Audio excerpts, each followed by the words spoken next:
सिया बहिन अपाहुन छठ श्री राम। जही धरती पर सिया बहिन अपाहुन छठ श्री राम।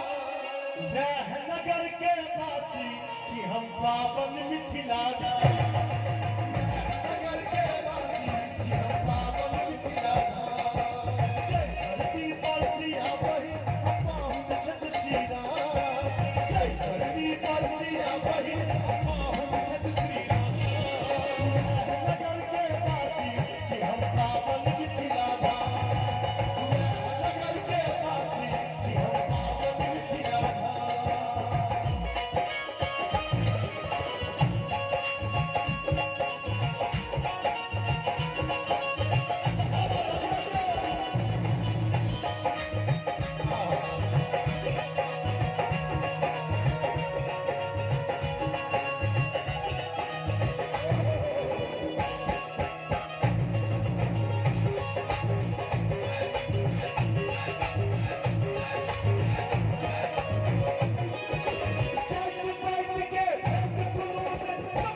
भगवानों का पहले अपना मैं के करी कना।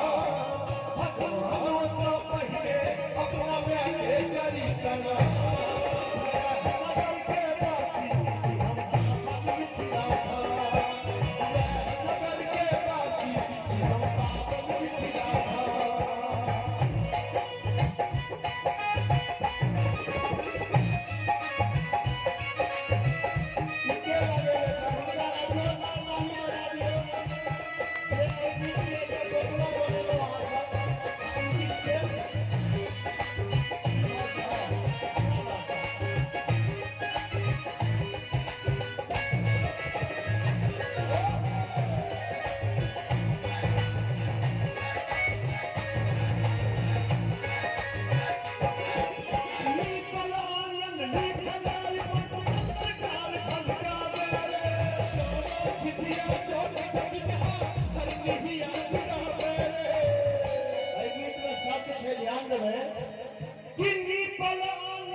संस्कार झलकावे श्यामा झिझिया चोट जटिन आ झरनी हिया चुरावे श्यामा झिझिया चोट जटिन आ झरनी हिया चुरावे केना हिया चुरावे छे छोटा गीत संगे केना बाकी दोनों गीत एते पुरान भ जेते ई सब गीत कहियो ने पुरान भ सकैया किछ झलक देखाबी और ताली बजवा चाही कि तोहरे भरोसा